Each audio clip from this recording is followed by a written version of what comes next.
Office থেকে বেরিয়ে বাড়ি ফিরবার বাস ধরবার জন্য বাস স্টপে এসে দাঁড়িয়ে আছি। এমন সময় পকেটে ফোনটা বাজলো। বার করে দেখলাম বাবা ফোন করেছে। বাবা দুবাই থেকে এখন কেন ফোন করছে? হ্যাঁ বাবা, বলো। বাবু, তুই তাড়াতাড়ি একবার রঘুনাথপুরে চলে যা, তোর দাদু মারা গেছে। হ্যাঁ, কি বলছো? কখন? আজ একটু আগেই। তোর মামা আমাকে ফোন করেছিল।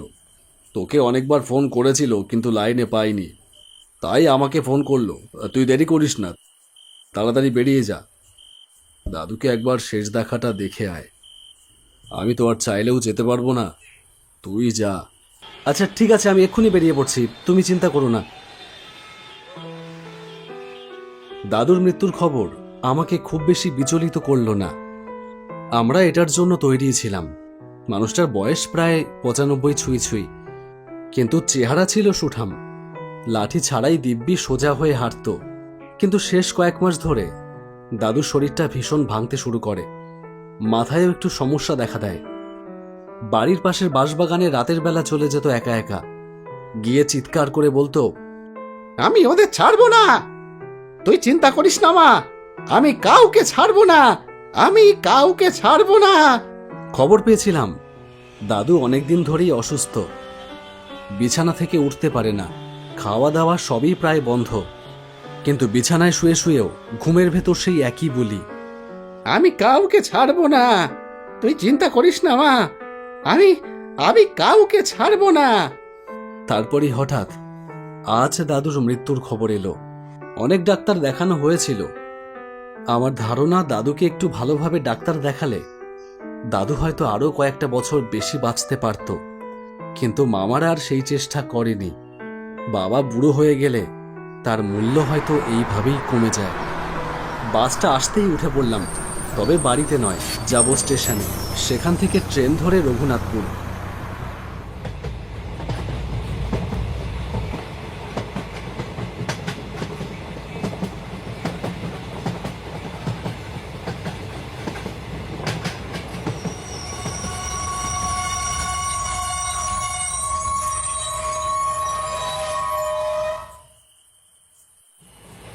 রঘুনাথপুর স্টেশনে যখন ট্রেন থেকে নামলাম ততক্ষণে রাত 9:30 বেজে গেছে। পকেটে ফোনটা আবার বেজে উঠল। বার করে দেখলাম বাবার ফোন। হ্যাঁ বলো। কিরে, কত দূর? এই তো রঘুনাথপুর স্টেশনে পৌঁছালাম সবে। আচ্ছা ঠিক আছে, তাড়াতাড়ি যা, তোর মামারা তোর জন্যই অপেক্ষা করছে। তুই পৌঁছালে তারপরেই ওরা বডি শ্মশানে নেবে। হ্যাঁ হ্যাঁ, এই তো স্টেশন থেকে বেরোবো। এদিকে স্টেশনও তো একেবারেই ফাঁকা। হ্যাঁ, ওইদিকে তো আবার 9টার মধ্যেই মধ্যরাত। ঠিক আছে, তুই দেখ তাড়াতাড়ি যদি কোনো টোটো অটো কিছু পাস। আচ্ছা রাখো, দেখছি।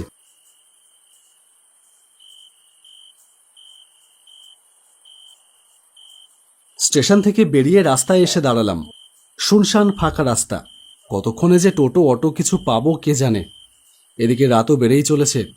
আমি না গিয়ে পৌঁছানো পর্যন্ত ওদিকে তো আবার দাদুকে শ্মশানে নেবে না। শ্মশানও মামার বাড়ি থেকে অনেকটাই দূরে। না, এভাবে ঠায় দাঁড়িয়ে থাকা যাবে না।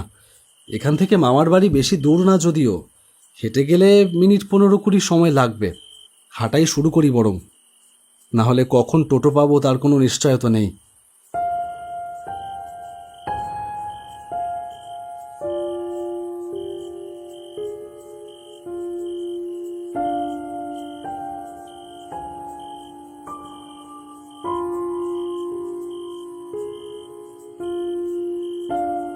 হাঁটতে হাঁটতে প্রায় কাছাকাছি চলেই এলাম। বাঁশবাগানটার সামনে এসে দাঁড়ালাম। এই বাঁশবাগানটার ভেতর দিয়ে গেলে মামার বাড়ি পৌঁছাতে মিনিট 5 মতন সময় লাগে। বাগান পেরোলেই মামার বাড়ি, আর রাস্তা ঘুরে গেলে অনেকটাই দূর হয়। পূর্ণিমার রাত, আকাশে গোল থালার মতন চাঁদটা ভালোই আলো ছড়াচ্ছে। রাস্তা দিনের আলোর মতোই পরিষ্কার দেখা যাচ্ছে। তাই বাঁশবাগানের ভেতর দিয়ে ওইটুকু রাস্তা চলে যেতে কোনো সমস্যাই হবে না। তাই আর কোনো 7-5 না ভেবে বাঁশবাগানের ভেতর দিয়ে রওনা দিলাম। চেনা পথ, কতবার গেছি এই পথ দিয়ে। আমি ভীত মানুষ নই, ভূত মানি না, বিশ্বাসও করি না। তবু কেন জানি না গাটা কেমন যেন ছমছম করছে। ভারী হয়ে আসছে শরীর, যেন আমার চারপাশে কার যেন নিঃশ্বাস অনুভব করতে পারছি। দেখতে পাচ্ছি না কাউকে, কিন্তু কে যেন আছে আমার আশেপাশেই। আমার মনে হতে লাগলো কেউ যেন আমার পেছন পেছন আসছে। দাঁড়িয়ে পড়লাম। মনে হলো আমার পেছনে পেছনে আসা সেও যেন দাঁড়িয়ে পড়ল। আমি ভয়ে ভয়ে পেছন ঘুরে তাকাতেই কাউকে দেখতে পেলাম না, কিন্তু আমার মনে হলো একটা কালো ছায়ার মতো কি যেন আমার চোখের পলকে সরে গেল। আমার শির দ্বারা বেয়ে একটা ঠান্ডা স্রোত বয়ে গেল। হঠাৎ শুনতে পেলাম একটা মেয়ের কান্নার আওয়াজ, ক্ষীণ অথচ পরিষ্কার। ভালো করে কান পেতে শুনলাম, হ্যাঁ হ্যাঁ, কান্নারই আওয়াজ। একটা মেয়ে যেন কাঁদছে ফুপিয়ে ফুপিয়ে। বাঁশবাগানে ঢুকবার পর প্রথম 5টা মিনিট খুবই স্বাভাবিক ছিল। বাঁশের পাতার ফাঁক দিয়ে চাঁদের আলো পড়ছিল মাটিতে। এক সময় মনে হতে লাগলো গাছের পাতাগুলো যেন আর নড়ছে না, হাওয়াও থেমে গেছে, কিন্তু আমার পায়ের নিচের মরা পাতাগুলো যেন নিজে নিজেই খসখস শব্দ করছে। আমি যেন নিজেকেই বোঝাতে চাইলাম ভয় পাওয়ার কিছু নেই। এমন সময় আমার পেছন দিক থেকে একটা পাতলা ফিসফিসে গলা ভেসে এলো, তুই আসবি, আমি জানতাম তুই আসবি। পেছন ফিরে দেখলাম কেউ নেই, কিন্তু হাওয়ায় একটা গন্ধ ভেসে এলো, যেন আগরবাতির ধোঁয়ার সাথে পচা রক্তের গন্ধের মিশেল। আমার পা দুটো জড়িয়ে এলো, কিন্তু আমি জোর করে সামনের দিকে এগোতে থাকলাম। আর তখনই ভেসে এলো একটা ফুপিয়ে কান্নার শব্দ।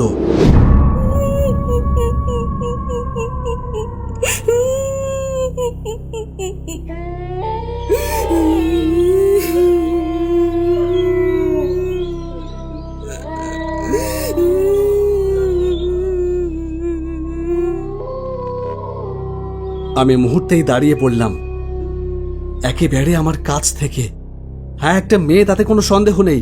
আমি কাঁপা কাঁপা গলায় বললাম, কে কে আছে এখানে? কোনো উত্তর এলো না, বরং কান্নার আওয়াজটা আরো পরিষ্কার হয়ে উঠল। আমি বাঁশ গাছের আড়ালে তাকিয়ে যা দেখলাম তা বোধহয় জীবনে কখনো ভুলতে পারবো না। চাঁদের আলোয় এক মেয়ের শাড়ি, তার গা ভর্তি কাদা, চুল এলোমেলো। সে ধীরে ধীরে আমার দিকে তাকালো। আমার বুকের ভেতরে ঢিপ ঢিপ শুরু হয়ে গেল।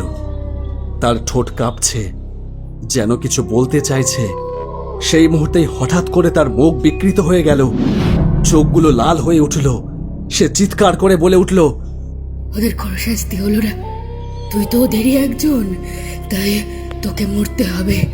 তুই যখন এসেছিস আমার হাতের ডাগালে, তাহলে তুই মর। আমি পেছোতে লাগলাম, আর সেই মেয়েটা হঠাৎ করে মাটির ওপর ভাসতে ভাসতে আমার দিকে আসতে লাগলো। আমি দৌড়তে চাইলাম, কিন্তু আমার পা দুটো যেন বাঁশের শিকড়ের মতো মাটিতে গেঁথে গেছে। সে এক ঝটকায় আমার সামনে এসে দাঁড়ালো, তার কণ্ঠ ঝাঝালো, ঠান্ডা। আমি আর্তনাদ করে বললাম, আমাকে ছেড়ে দাও, আমি কিছু করিনি, আমাকে ছেড়ে দাও। তুই কি করবি? তুইও দেখবি আর মুখ বন্ধ রাখবি। আমি কাঁপতে কাঁপতে বললাম, আমি কিছু জানি না, আমি আমি আমি সে আমার গলা চেপে ধরতে গেল। তখনই হঠাৎ ঝড়ের শব্দের মতো এক গর্জন শুনলাম, ছাড়োকে, ও আমার নাতি। আশ্চর্যজনকভাবে মেয়েটা হঠাৎ থেমে গেল, ভয়াল মুখটা শান্ত হয়ে এলো। তারপর ধীরে ধীরে হাওয়ায় মিলিয়ে গেল মেয়েটা। হ্যাঁ, আমি স্পষ্টই দেখলাম সাদা ধুতি, কাঁধে একটা পুরনো গামছা, আর চোখের কোণে জল। তুই ভয় পাস না রে দাদু, তোর কিছু হবে না। আমি থতমত খেয়ে গেলাম। দাদু, দাদু, তুমি তো মারা গেছো। হ্যাঁ, মারা গেছি বটে, কিন্তু মরেও শান্তি পাইনি। ওই মেয়েটাকে যারা মেরেছিল আমি সব দেখেছিলাম রে, কিন্তু আমার ছেলেরা পঞ্চায়েতে কাজ করে। যদি আমি মুখ খুলতাম তাহলে ওদের চাকরি চলে যেত। আমি দূরে দাঁড়িয়ে কেবল চুপ করে সব দেখেছিলাম রে, আর সেই পাপের ভার নিয়ে আজও ঘুরে বেড়াচ্ছি। আমি স্তব্ধ হয়ে গেলাম। দাদু বলতে লাগলো, ওরা 5 জন ছিল, পঞ্চায়েত প্রধান আর আর তার 4 জন দোসর। রাতের অন্ধকারে ওরা মেয়েটাকে নিয়ে এনেছিল এই বাঁশবাগানে। আমি দূর থেকে দাঁড়িয়ে দেখেছিলাম, মেয়েটা কাঁদছিল, আমিও কাঁদছিলাম, কিন্তু প্রতিবাদ করতে পারিনি। এই অপরাধ বোধে আমি মরে গিয়েও মরে যেতে পারছি না। আমি ফিসফিস করে বললাম, এখন কি হবে দাদু? দাদু আমার দিকে তাকিয়ে বললেন, তুই পারবি ওদের সাজা দিতে?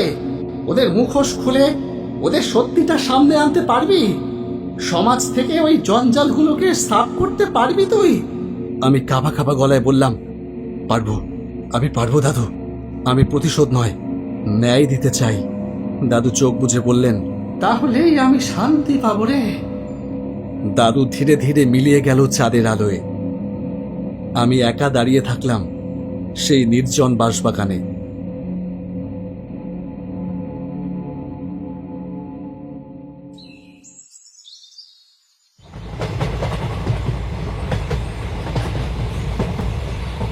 পরদিন সকাল থেকেই আমি সেই ঘটনার তদন্ত শুরু করলাম। মেয়েটার নাম ছিল সুবর্ণা। বছরখানেক আগে সে নাকি নিজের ইচ্ছায় কার সঙ্গে পালিয়ে গিয়েছিল, এই বলেই রটিয়ে দেওয়া হয়েছিল তার নামে। কোনো রিপোর্ট ফাইল হয়নি, গ্রামের সবাই জানত, কিন্তু কেউ মুখ খোলেনি। আমি প্রমাণ জোগাড় করে মিডিয়ায় সব তুলে ধরলাম। মামলা রুজু হলো। পঞ্চায়েত প্রধান সহ 4 জন গ্রেপ্তার হলো। গোটা রঘুনাথপুর হতবাক হয়ে গেল। 3 মাস পরে আমি আবার গিয়েছিলাম সেই বাঁশবাগানে। চাঁদের আলোয় আজ আর ভয় লাগেনি। আজ কানে এসেছিল একটা মেয়ের হাসি, হালকা, শান্ত, মুক্তির।